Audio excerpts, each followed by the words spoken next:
दोस्तों, क्या आपने कभी सोचा है कि मौत के बाद हमारे साथ क्या होता है? क्या आत्मा वाकई परलोक जाती है? और 13वीं पर होने वाले पिंडदान का महत्व क्या है?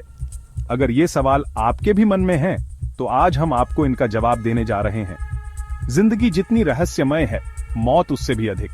कहते हैं, मौत का नाम सुनते ही रोंगटे खड़े हो जाते हैं, क्योंकि यही वो सच्चाई है जो इंसान को उसकी सारी मोह माया से अलग कर देती है।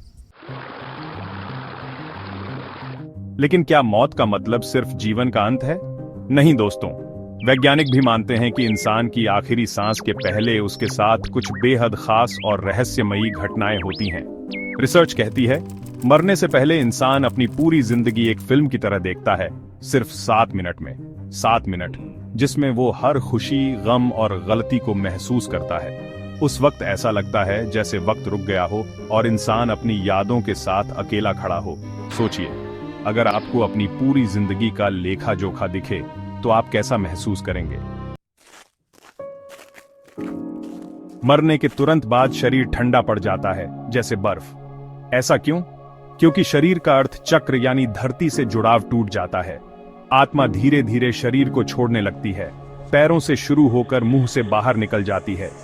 अच्छे कर्म करने वालों की आत्मा शांतिपूर्वक विदा होती है, लेकिन जिन्होंने बुरे कर्म किए हों, उनकी आत्मा को शरीर छोड़ने में तकलीफ होती है। आपने देखा होगा कि कुछ लोग मरने से पहले बेचैन और परेशान हो जाते हैं। ये आत्मा और शरीर का संघर्ष है जो उनके चेहरे पर साफ झलकता है। अब सवाल आता है, आत्मा मरने के बाद जाती कहां है? गरुड़ पुराण के अनुसार मरने के बाद आत्मा कुछ समय तक अपने शरीर और घर वालों के आसपास रहती है।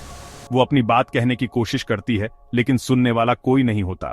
जरा सोचिए, वो पल आत्मा के लिए कितने दर्दनाक होते होंगे। इसके बाद आते हैं यमदूत। यमराज के आदेश पर 2 यमदूत आत्मा को परलोक ले जाने के लिए आते हैं, लेकिन ये यात्रा इतनी आसान नहीं होती। आत्मा को एक डरावनी गुफा और वैतरणी नाम की नदी से होकर गुजरना पड़ता है। ये नदी पानी से नहीं, बल्कि भटकती हुई शक्तियों से भरी होती है। अच्छे कर्म करने वाले इसे पार कर लेते हैं, लेकिन पापी आत्माओं के लिए ये नदी एक सजा बन जाती है। अब यहां आपको चौंकाने वाली बात बताता हूं। कई लोग मौत के बाद वापस लौट आए हैं। उन्होंने बताया कि परलोक में उन्हें यमराज के सामने ले जाया गया। उनके कर्मों का लेखा जोखा चित्रगुप्त ने यमराज को सुनाया। जिनके कर्म अच्छे थे, उन्हें स्वर्ग का रास्ता दिखाया गया, और जिन्होंने बुराई की थी, उन्हें 36 तरह के नरकों में से किसी एक में भेज दिया गया। क्या आप जानते हैं नरक के अलग अलग रूप कैसे होते हैं? कुछ नरक में उबलते तेल में डाला जाता है, तो कहीं कांटों की सेज पर लिटाया जाता है। ये सब सुनकर आपकी आत्मा सिहर नहीं उठती? और अब आते हैं 13वीं के महत्व पर। 13वीं क्यों की जाती है? गरुड़ पुराण के अनुसार मरने के बाद आत्मा इतनी कमजोर हो जाती है कि वह दोबारा परलोक की यात्रा करने लायक नहीं रहती। पहले 10 दिनों तक आत्मा के शरीर के विभिन्न हिस्सों की रचना होती है, और 13वें दिन पिंडदान के जरिए आत्मा को वो शक्ति मिलती है जिससे वो यमलोक का सफर तय कर सके। यही नहीं, गरुड़ पुराण बताता है कि मृत्यु के बाद आत्मा को 1 साल का समय लगता है यमलोक तक पहुंचने में। ये पिंडदान और क्रियाकर्म उस लंबे सफर के लिए आत्मा का भोजन बनते हैं। इसलिए यह परंपरा केवल धार्मिक नहीं, बल्कि आत्मा की यात्रा के लिए भी बेहद जरूरी है। अब सवाल उठता है, अगर यह सब इतना सच है तो हमें पता कैसे चला? दोस्तों, साइंटिस्ट्स और गरुड़ पुराण दोनों इस बात को साबित करते हैं। ऐसे कई लोग हैं जो मौत के मुंह से लौटे और उन्होंने अपनी अनुभवों को साझा किया। कुछ ने बताया कि उन्हें एक उजली दुनिया दिखाई दी, जहां उन्हें वापस भेज दिया गया, तो कुछ ने परलोक की डरावनी यात्रा का अनुभव बताया।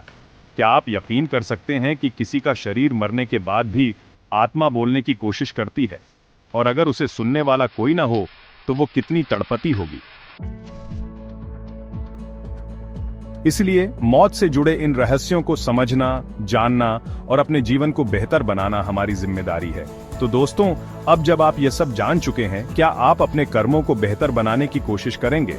क्योंकि अंत में हमारा भविष्य केवल हमारे कर्म ही तय करते हैं। सोचिए, आज आप जैसा जीवन जी रहे हैं, क्या उसके लिए आप अपनी आत्मा से आंख मिला पाएंगे?